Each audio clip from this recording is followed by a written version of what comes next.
जी, हम बात कर रहे हैं कि बहन भाइयों की लड़ाई, सिबलिंग्स राइवलरी किस तरह से हमारे फैमिली सिस्टम को ब्रेक करती है, मोस्टली इसके रीजंस क्या होते हैं। इस वक्त हमारे माशरे में आप देखिए कि कितना वायलेंस बढ़ता जा रहा है। भाई बहन को कत्ल कर देता है, भाई भाई को कत्ल कर देता है, या बेटा बाप को कत्ल कर देता है। और वो सारी बीमारियां, ये सारी लड़ाइयाँ, ये सारी कहाँ से जन्म लेती है, इसके बारे में हम बात करेंगे।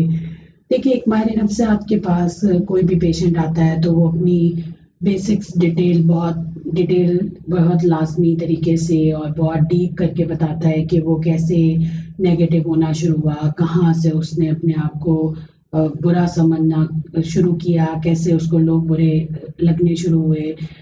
इस वक्त मुझे लगता है, आप देखिए कि हम जब छोटे बच्चे होते हैं, हम घर में कितना प्यारा हमारा फैमिली सिस्टम चल रहा होता है। जैसे ही हमारे घरों में, जैसे हमारी किसी बहन की शादी हुई, भाई की शादी हुई, जैसे जैसे हमारे सारे नंबर वाइज शादियों का टाइम आता जाता है, आप देखिए वहाँ से बहन भाइयों में क्लैश आने लगता है। वो बहन भाई जो एक दूसरे से बहुत मोहब्बत करते हैं, वो एक दूसरे को देखना पसंद नहीं करते। अब ये बहुत एक इम्पॉर्टेंट मैसेज है जो मैं देने जा रही हूँ कि एक हमारे घर आने वाली लड़की जो भाभी है, और एक हमारे घर आने वाला दामाद जो हमारी बहन का मियाँ है या हमारी बेटी का मियाँ है, वो किस तरह से, ये जो दो लोग हैं, एक बहू आपकी और एक दामाद, किस तरह से ये बच्चों में लड़ाई करवाना, माँ बाप को बच्चों से जुदा करना, किस तरह से वो मैनिपुलेट करते हैं कि सारा का सारा घर जो एक दूसरे का बहुत ख्याल रखता था, मोहब्बत करता था, सब एक दूसरे से बदल जाते हैं। ये वो बात है जो हम लोग अक्सर औकात नहीं समझ पाते, और हम सुनी सुनाई बात पे अगले बंदे से लड़ना शुरू करते हैं, हम अपने अगले बहन भाई से रिलेशन खराब करते हैं। लेकिन इस वक्त जो मैं केसेस देखती हूँ उसमें, और जैसे अभी हम वायलेंस देख रहे हैं कि भाई ने भाई को जायदाद के लिए मार दिया, या पता नहीं कौन सा तनाज़ा था कि भाई ने बहन को मार दिया या बहन ने बहन को घर खराब कर दिया। ये सारी चीज़ें कहाँ से आती हैं? देखिए, ये वो लोग हैं जो बहुत प्यार से रहते थे, जिनके माँ बाप ने बहुत मोहब्बत उनको दी, बहुत मोहब्बत करना एक दूसरे से सिखाया, जो एक अपनी चीज़ें एक दूसरे से शेयर करते थे। उनका रिलेशनशिप इतना अच्छा था, वो कैसे ख़राब हो गया? अब यहाँ पे बहुत इम्पोर्टेंट फैक्टर है जो अक्सर औकात हमारे वालदेन भी मिस कर जाते हैं। वो भी नहीं समझ पाते कि असल लड़ाई की वजह कौन बन रहा है।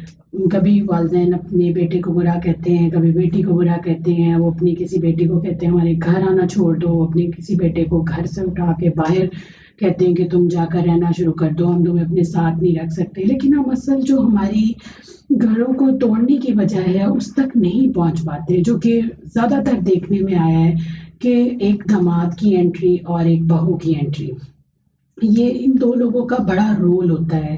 मतलब अगर जैसे हमारी बहू है तो वो हमें कोई ना कोई छोटी छोटी चीज़ पॉइंट आउट करने लग गई है, कोई हमारी बेटी होकर गई है या कोई रिलेटिव होकर गया, उसके बारे में कोई ना कोई नेगेटिव बात, वो मुझसे ये बात कर गया, ये हो गया, मतलब एक स्टोरी की फॉर्म में सुनाना और आहिस्ता आहिस्ता हमारे रिश्तेदारों को उनसे दूर करना। आप खुद देखें ना, अगर कोई हमें किसी तीसरे के बारे में ऐसी बात बताता है कि वो हमें कुछ बुरा कह के गया, तो ऑटोमेटिक सी बात है हमें दिल में बुरा लगेगा और हम उस इंसान से फासला इख्तियार करेंगे। लेकिन यहाँ पे मैं ये बात कहूँगी कि जब तक आप अपनी आंखों से नहीं देख लेते, कानों से सुन नहीं लेते, प्लीज़ अपने रिश्तों में दरार मत लाइए, अपने रिश्तों में फासले मत पैदा कीजिए। किसी के बारे में इतना बुरा मत सोचिए कि आप उससे बदला लेने लगे या उसके लिए कुछ बुरा सोचने लगे। आप ज़रूर तशवीश कीजिए। देखिए, कुछ चीज़ें ऐसी मुझे लगती हैं, मैं इसके लिए कभी नहीं कहूँगी कि अगर आपके दामाद ने कोई गलत बात आपको बताई किसी रिश्ते के बारे में, रिश्तेदार के बारे में, या बहू ने बताई या आपकी बेटी ने बताई, क्योंकि ये भी बहुत बड़ा इस वक्त देखा गया है कि दामाद का बड़ा रोल है घरों को तोड़ने में, कि वो सिर्फ अपनी बीवी तक गलत मलत बातें कहानियां बना के पहुंचाता है, और जाकर वो बीवी जो है अपने माँ बाप को अपने भाइयों के खिलाफ करती है कि मेरा मियाँ तो ये बता रहा था, वो तो बहुत सच्चा है, वो इस तरह का है, तो उसने जो सुनी है उसने सही सुनी है। और ज़्यादातर बातें यही होती हैं कि जिससे हम बहुत जल्दी खिलाफ होने लगे हैं। देखिए, जो लोग हमारे घर नए एंटर होते हैं वो अपने एक फैमिली बैकग्राउंड, फैमिली सिस्टम के साथ होते हैं, तो आप ये चीज़ ज़हन में रखें कि नया आने वाला बंदा ہمیں ویسے محبت نہیں کر سکتا، ویسے ہمیں پہچان نہیں سکتا جیسے ہم ایک دوسرے کو پہچانتے ہیں. ہم خالی اس بندے کی بات سن کے اپنے چلتے چلائے اچھے ریلیشن شپ کو، اپنے دلوں کو کیوں خراب کرتے ہیں. اب بات یہاں پہ آتی ہے کہ جب ہم یہ چیز خراب ہونے لگتی ہے، آپ دیکھیں اس وقت گھروں کا اکٹھے لوگوں کا اکٹھے بیٹھنا، گھروں کا مضبوط ہونا، ایک دوسرے سے کنیکٹڈ ہونا کتنا زیرو ہو چکا ہے. اس کی وجہ سے یہ ہے کہ کوئی نہ کوئی ایک بندہ ہے جو باقی سب کو ہلاف کر رہا ہے.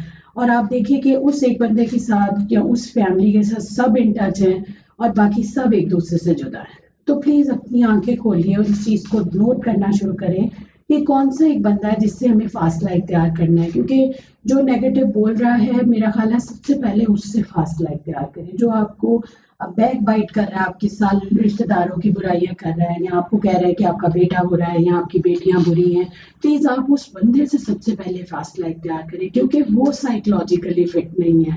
وہ جہاں بھی بیٹھتا ہے وہ نیگیٹیوٹی چھوٹی چھوٹی چیزیں اٹھاتا ہے اور وہ سب کو جوڑ کے وہ آپ تک پہنچاتا ہے اور آپ اس کے قابو آ جاتے ہیں. اور پھر اس طرح سے سارا کا سارا آپ کا فیملی سسٹم خراب ہوتا ہے. اور یہیں سے ہم نے دیکھا ہے کہ خون خراب ہے گھروں میں اور کس طرح کا وائلنس اس وقت پھیل رہا ہے. تو ایک تو میرا میسج فیملی کے لیے کہ پلیز ایسے لوگوں سے بچیں. اور دوسرا، ایسا بندہ جو خود یہ چیز کر رہا ہے اس کے لیے میں یہ کہوں گی، دیکھیں آپ یہاں پر تو سب کچھ کر سکتے ہیں دنیا میں، لیکن آخرت میں آپ اللہ کو کیا جواب دیں گے؟ کوئی بھی نہیں دیکھ رہا آپ کیا کر رہے ہیں، لیکن اللہ آپ کو دیکھ رہا ہے کہ آپ کیا کر رہے ہیں. آپ 5 6 گھر توڑ چکے ہیں. آپ اور پلاننگ کر رہے ہیں کہ کتنے گھر آپ کے قابو آ سکتے ہیں اور ٹوٹ سکتے ہیں. کیونکہ آپ کو پتا ہے سب لوگوں کی ویکنیسز آہستہ آہستہ ان کے گھروں میں جا کر بات چیت سن کر، تو آپ جتنے بھی گھروں کو توڑیں گے اس کا نقصان ایٹ دا اینڈ آپ کی آخرت خراب ہوگی، آپ کا اللہ سے کنیکشن خراب ہوگا. میں ہمیشہ یہ سوچتی ہوں کہ ہم کچھ بھی کرتے ہیں اچھا برا، ہم اس وقت ایک چیز بھول جاتے ہیں کہ اللہ ہمیں دیکھ رہا ہے، جو کہ سب سے بڑی طاقت ہے جس کے پاس ہمیں واپس جانا ہے. اگر ہم یہ چیز ذہن میں رکھیں تو ہم زندگی سے اب برائیاں اور غلط چیزوں کو اتنی جلدی ختم کر سکتے ہیں کہ ہمیں لوگوں سے مشورے کرنے کی ضرورت نہیں. اور آپ ایک چیز ذہن میں رکھیے کہ آج اگر آپ کوئی 5 گھر توڑ رہے ہیں تو کل کو آپ کا اپنا گھر بھی نہیں بسے گا. ایسے لوگ میاں بیوی بہت اچھے، بہت بانڈیڈ ہو کر چلتے ہیں کہ پہچان ہی نہیں پاتا کہ ان دونوں میں کوئی برائی ہوگی یا یہ کوئی پلان کر کے کچھ گندا کر رہے ہیں یا کچھ غلط کر رہے ہیں. تو ایک تو یہ کہ اس طرح کے جو لوگ ہیں آپ ان سے ڈسٹینس اختیار کریں. اور دوسرا، جو خود اس طرح کی مینیپولیشن اور غلط سارا کچھ کر رہا ہے اور ریلیشن شپ کو خراب کر رہا ہے، پلیز آپ سے میرا ایک میسج ہے کہ اگر آپ کو کوئی مسئلہ ہے، کوئی ذہنی مسئلہ ہے، کوئی حسد ہے، کوئی جالسی ہے، کوئی ڈپریشن، انگزائٹی ہے، پلیز اس کا ٹریٹمنٹ پراپر لیجیے، بجائے اس کے کہ آپ اتنا وائلنس معاشرے میں پھیلائیں کہ اس سے گھر ٹوٹیں اور پھر لوگ قتل و غارت کی طرف آئیں اور ایک دوسرے کی زندگیوں کو تباہ کریں. آپ دیکھیں اس سے لوگوں کے گھروں میں طلاقیں کتنی ہوتی ہیں، جن کے بچے آپس میں کزن میرجز ہیں، وہ کتنی طلاقیں ہوتی ہیں. جیسے لوگوں نے وٹا سٹا بہت کیا ہوا ہے، اپنی بیٹی دی ہوئی ہے، کسی کے بیٹا جو ہے اپنی بیٹی کے ساتھ کیا ہوا ہے. تو یہ ساری جو ریلیشن شپ ہے یہ سب ٹوٹ جاتے ہیں ایسے لوگوں کی وجہ سے. تو اس میں آپ ضرور غور کریں کہ ایک بندہ جو نیگیٹیوٹی پھیلا رہا ہے، دے رہا ہے، اس سے بچیں. اور جو بندہ اس نیگیٹیوٹی کو کر رہا ہے اس کے لیے سیم اگین وہی میسج ہے کہ پلیز آپ اپنی اصلاح کریں، آپ اپنے آپ کو دیکھیں کہاں پہ آپ میں کمی ہے، کیا آپ کو کرنے کی ضرورت ہے، بجائے اس کے کہ آپ ان ساری چیزوں کو خراب کر کے اللہ تعالیٰ کے ساتھ اپنے کنیکشن کو خراب کریں. اگر آپ آج تک کرتے آئے ہیں تو آج ہی توبہ کر لیں، اللہ بہت بڑا ہے، وہ آپ کو معاف کر دے گا. اپنی زندگی کو سدھاریے، پازیٹیو لائف گزاریے تاکہ آپ کے آگے بھی پازیٹیوٹی آئے. کیونکہ جو آپ کرتے ہیں وہی آپ کی لائف میں آپ کے آگے آتا ہے. بس اس چیز کو ذہن میں رکھیں کہ میں نے کچھ غلط چیز کو نہیں دیکھنا، نہیں فیس کرنا، اس لیے میں آج سے اچھا کروں گا. بہت شکریہ.